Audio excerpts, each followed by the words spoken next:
hello viewers আজি মই আপোনাৰ সন্মুখত লৈ আহিছোঁ আজি হিমন্ত বিশ্ব শৰ্মা ছাৰে কি কৈছে প্ৰেছ মিটত আহক আপোনালোকে শুনক আমাৰ চৰকাৰখনে 60টা দিন পাৰ কৰিলে 60টা দিন এনেকৈ পাৰ হৈছে যে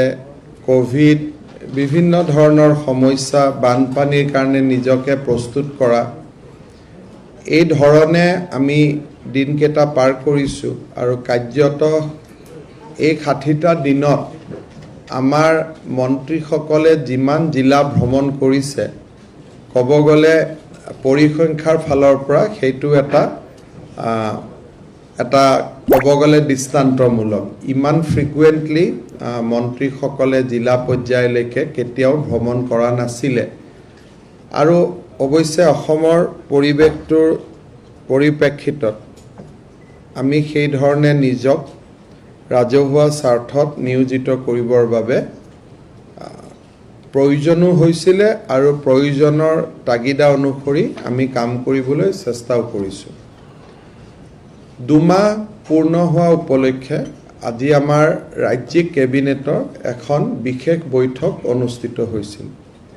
সাধাৰণতে আপোনালোকে জানে যে ইউজুৱেলি আমি প্ৰতি বুধবাৰে কেবিনেট বৈঠক কৰোঁ কিন্তু আজি দুমাহ পূৰ্ণ হোৱা উপলক্ষে আমি এখন বিশেষ কেবিনেট বৈঠক কৰিছিলোঁ আৰু আজিৰ কেবিনেটত আমি দুটা অতি গুৰুত্বপূৰ্ণ সিদ্ধান্ত আমি লৈছোঁ যাৰ বিষয়ে আপোনালোকক মই সদৰি কৰিম প্ৰথম যেটোত বহুত এক্সপ্লেনেশ্যনৰ প্ৰয়োজন নাই সেইটো প্ৰথম কম আৰু দ্বিতীয়তে যেটো অলপ এক্সপ্লেনেশ্যনৰ প্ৰয়োজন আছে সেইটো দ্বিতীয়তে কম আজি আমাৰ কেবিনেটে অসমত এটা নতুন বিভাগ খুলিবলৈ সিদ্ধান্ত লৈছে সেইটো হৈছে department for indigenous faith and culture আপোনালোকে জানে যে আমাৰ জনজাতীয় লোকসকলৰ নিজৰ নিজৰ ভাষা আছিলে সংস্কৃতি আছেও তেওঁলোকৰ নিজৰ ধৰ্মীয় বিশ্বাস আছে কিন্তু চৰকাৰৰ আনুষ্ঠানিক সহায়ৰ অভাৱত আৰু এই জনজাতীয় লোকসকল এনেকুৱা যে তেওঁলোকৰ আৰ্থিকভাৱে তেওঁলোক সম্পদশালী নহয় যে তেওঁলোকে বহুত টকা পইচা দান বৰঙণিও সংগ্ৰহ কৰিব পাৰে বাথৌ হওক ব্ৰহ্ম হওক দনীয় পলু হওক বা আমাৰ চাহ বাগিচাৰ বিভিন্ন ধৰ্মীয় বিশ্বাসকে হওক আমাৰ মৰাণ মটক সমাজৰ ধৰ্মীয় বিশ্বাসে হওক ৰাভা মিচিং সমাজৰ ধৰ্মীয় বিশ্বাস হওক সাংস্কৃতিক পৰম্পৰা হওক গীত মাত গোটেইখিনি আমি সংৰক্ষণ আৰু সংবৰ্ধনৰ কাৰণে এই ডিপাৰ্টমেণ্টটো আমি খুলিবলৈ সিদ্ধান্ত লৈছোঁ যে department for indigenous faith and culture মই আমাৰ কেবিনেটে বিত্তমন্ত্ৰী ডাঙৰীয়াক অনুৰোধ কৰিছে যে ডিপাৰ্টমেণ্টটো যিহেতু নতুন আৰু এটা আমি মহান উদ্দেশ্যলৈ ডিপাৰ্টমেণ্টটোত আগবাঢ়িছোঁ তেখেতে যাতে আমাক ডিপাৰ্টমেণ্টৰ কাৰণে এটা ছাবষ্টেঞ্চিয়েল বাজেট এলোকেশ্যন কৰে কি কৰে কি নকৰে we have left it to her but আমি কেবিনেটে ৰিকুৱেষ্ট কৰিছোঁ যাতে এটা ভাল বাজেট এলোকেশ্যন এটা তেখেতে যাতে কৰে যাৰ পৰা আমি এই ডিপাৰ্টমেণ্টটোৰ উদ্দেশ্য আমি সফল কৰিব পাৰিম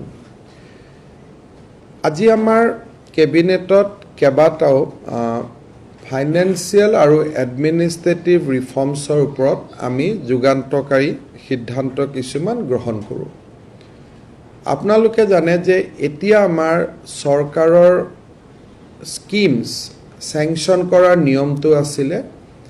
যে ডিপাৰ্টমেণ্ট বা ডাইৰেক্টৰসমূহে কমিশ্যনাৰ বা ডিপাৰ্টমেণ্টলৈকে প্ৰপ'জেল পঠায়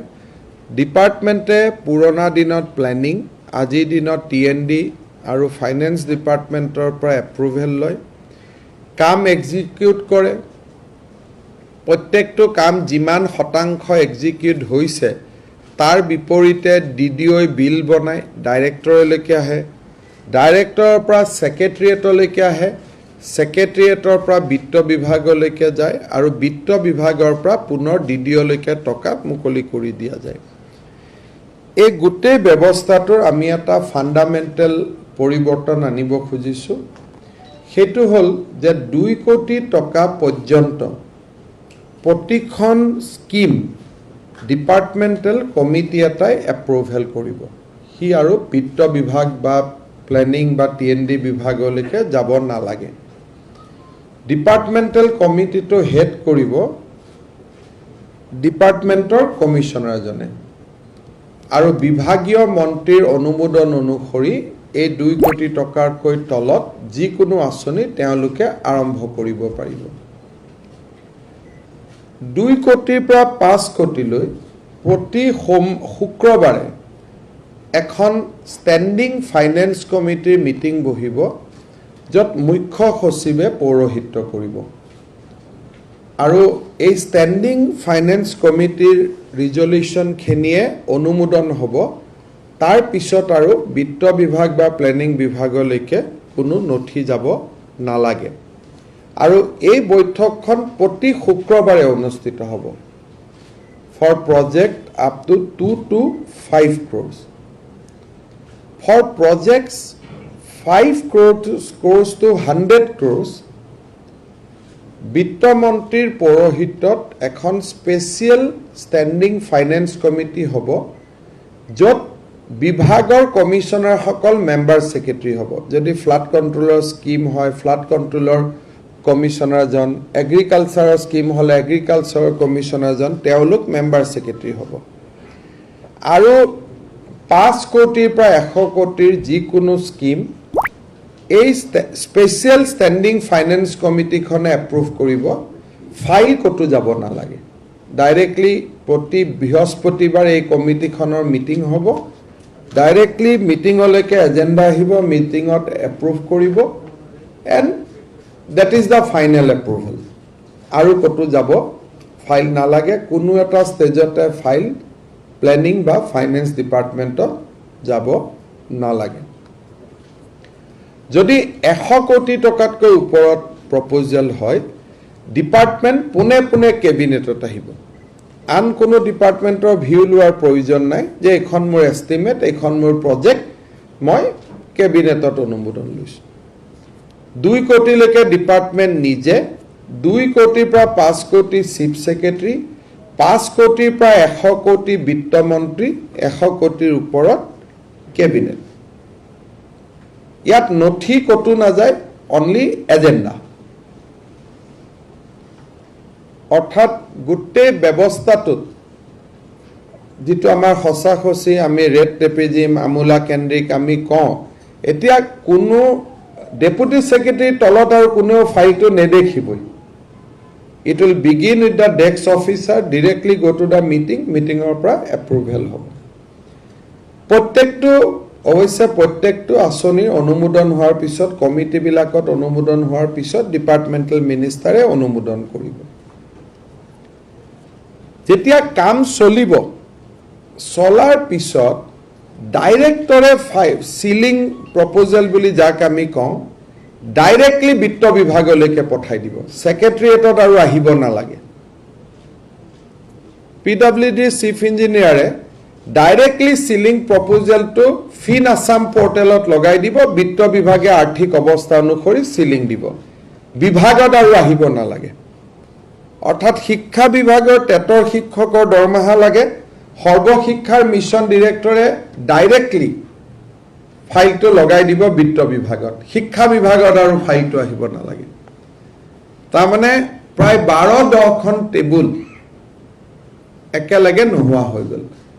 যদি পিডব্লিউডিয়ে কিবা স্কিম কৰিছে চিফ ইঞ্জিনিয়াৰ অফিচৰ পৰা চিফ ইঞ্জিনিয়াৰে financial sanction their power chief engineer থাকিব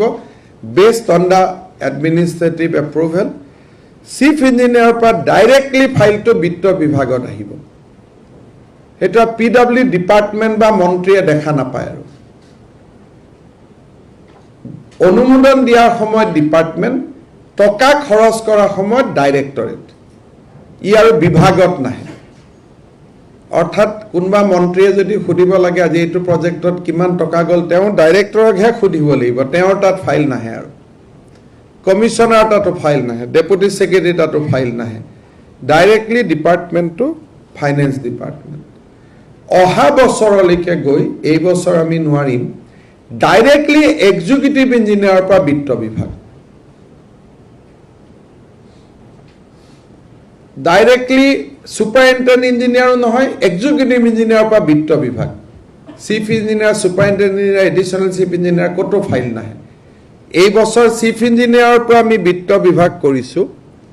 নিজৰ বিভাগত নাহে আৰু শিক্ষা বিভাগ ভেটেনাৰী বিভাগ এগ্ৰিকালচাৰ ক'তো ফাইল নাহে ডাইৰেক্টৰ এগ্ৰিকালচাৰে ডাইৰেক্টলি লগাই দিব হাজৰিকা ডাঙৰীয়াই কৈছিল জিডিডি ইউডিডি মাৰ্জ হ'ব লাগে অহাবাৰ আমি কৰিম গতিকে আমি 1 by 1 যতীন হাজৰিকা কমিটিয়ে কৈছিল ডেস্ক অফিচাৰ আৰম্ভ হ'ব লাগে আমি এটা এটাকৈ যতীন হাজৰিকা ডাঙৰীয়াৰ কমিটিখন কৰি আছোঁ শিক্ষা বিভাগত এতিয়া ফাইল নাথাকিব সব কম্পিউটাৰত হ'ব ই অফিচ সেইবিলাক যতীন হাজৰিকা ডাঙৰীয়াই কোৱা নাছিল কাৰণ 2005ত তেতিয়া এনেকুৱা টেকনলজি ডেভেলপ হোৱা নাছিল কিন্তু এতিয়া লাহে লাহে যেনেকৈ বিত্ত বিভাগত 50% ফাইল নাই সব কম্পিউটাৰত হয় এতিয়া এডুকেশ্যন ডিপাৰ্টমেণ্টে অলমোষ্ট নিজক তৈয়াৰী কৰি লৈছে যে এডুকেশ্যন ডিপাৰ্টমেণ্টত ফাইল নহ'ব সব ই অফিচ তাৰমানে কম্পিউটাৰত হ'ব ইন 5 years টাইম আমি সেক্ৰেটাৰিয়েটত ফাইলটো নোহোৱা কৰি দিম সব ই অফিচত লৈ আহিম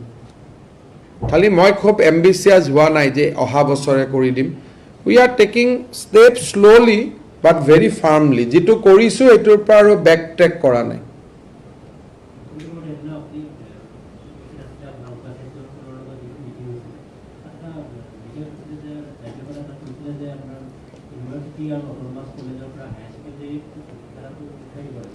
তেখেতে মোকো কৈছে আমি কৈছোঁ যে এইটো কেবিনেটত আমি সিদ্ধান্ত লৈ আপোনাক জনাম কিন্তু আপোনাৰ পৰামৰ্শটো আমি বিবেচনা কৰিম কিন্তু মই ভাবোঁ যে it will take another year's time কাৰণ এইবাৰ কোভিডৰ সময়ত আমাৰ চিট নাথাকিব কাৰণ এইবাৰতো সব ল'ৰাই মেট্ৰিক পাছ কৰিব গতিকে এইবাৰ অকণমান হয়তো তেখেতৰ পৰামৰ্শটো মনাত অসুবিধা হ'ব কিন্তু পৰামৰ্শটো খুব যুক্তিপূৰ্ণ গতিকে হয়তো অহা বছৰৰ পৰা আমি 2022-23ৰ পৰা তেওঁৰ পৰামৰ্শটো আমি মানিব লাগিব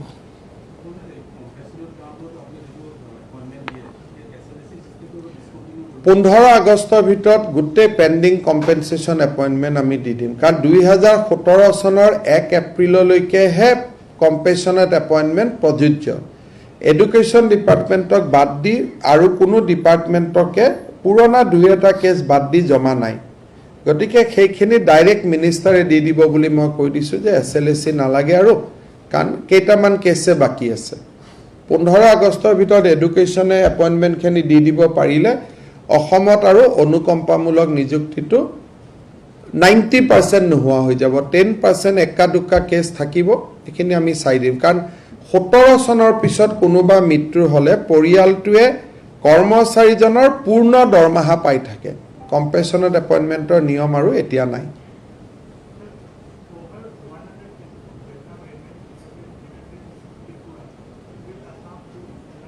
100 Delta variant we have from beginning Delta plus we don't have but Delta plus we are doing genomic sequences but as of now we do not have Delta plus but Honorable PM is taking a meeting on vaccination status of northeastern state on Tuesday at 11 o'clock he is going to have a VC with the northeastern states 7খন জিলাৰ উদ্বেগৰ কাৰণ হৈ আছে ডিব্ৰুগড় যোৰহাট গোৱালপাৰা শোণিতপুৰ তেজপুৰ লখিমপুৰ কিছু পৰিমাণে নগাঁও মৰিগাঁও আৰু গোলাঘাট বিশ্বনাথ শোণিতপুৰ মই ক'লোৱে গতিকে এই 7খন জিলাত অলপ উদ্বেগৰ কাৰণ হৈ আছে কিন্তু বাকি জিলাসমূহত আমি অহা বুধবাৰৰ পৰা 4 বজালৈকে আমি সকলো খুলি দিম এই 7খন জিলাত কিছুমান কথা নজৰত আছে এই 7খন জিলাত অলপ ষ্ট্ৰিক্ট হ'ব লাগিব বাকি জিলাসমূহত আমি 4 বজালৈকে 3 বজালৈকে দোকান খুলিব 4টাত কাৰফিউ হ'ব গতিকে এইটো আমি অহা বুধবাৰৰ পৰা বাকি সকলো জিলাত কৰিম কিন্তু য'ত 100ৰ ওপৰত কেছ আছে তাতে নকৰোঁ মেট্ৰোত আছে ঠিকে মেট্ৰো ডাঙৰ চিটিৰ কাৰণে মেট্ৰোত আমি ষ্টেটাছটো 250 ৰাখিছোঁ 250ৰ ওপৰত গ'লে চাব লাগিব কিন্তু কামৰূপ যিহেতু ডাঙৰ চিটি ইকনমিটো ইয়াত বহুত ডিপেণ্ড কৰে গতিকে 250 লৈকে আমি ৰাখিছোঁ আৰু কামৰূপ মেট্ৰো বুলি যিবিলাক কেছ আমি ৰিপৰ্ট কৰোঁ সব কামৰূপ মেট্ৰোৰ কেছ নহয়